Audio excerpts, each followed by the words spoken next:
सुरक्षित हो, सुरक्षित हो।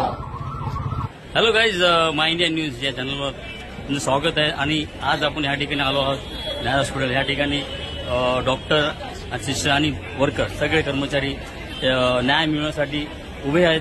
ते मागणी करत आहेत की आम्हाला न्याय भेटला पाहिजे। तर आपण भेटूया सिस्टरला या ठिकाणी आणि सिस्टरला विचारूया की हा का प्रकार चालू आहे की नाही का त्या मुलीची जी नृशंसपणे हत्या केली गेली, तिचा विविध भागांवर तिच्यावर अत्याचार केले गेले आणि एक नाही तर काही लोकांनी मिळून तिच्यावर जो बलात्कार केला आहे, तर ही अत्यंत देशाच्या दृष्टीने ती लाजिरवाणी आणि खूप घाणेरडी विभत्स गोष्ट आहे। आणि ह्याचा निषेध म्हणून मार्डने जो स्ट्राईक पुकारलाय, संप पुकारलाय, तर त्या संपासाठी आम्ही सुद्धा सर्व नर्सेसने यांना सपोर्ट केलेला आहे, सहभागी दिलेला दर्शवला आहे। कारण का आमची सुद्धा मुलं आहेत, आमची पण मुलं अशी बाहेरगावी कुठे कुठे असतात, एवढ्याच वयाची मुलं आहेत आणि आज त्या मुलीवरचा अत्याचार तिच्यावर नाही तर तो आम्हाला असं वाटतं आमच्यावर आहे। म्हणून तिचा पण तिच्यावर अन्याय करणाऱ्या प्रत्येकाचा तसाच अवयव कापला गेला पाहिजे, त्यांचे तुकडे व्हायला पाहिजे।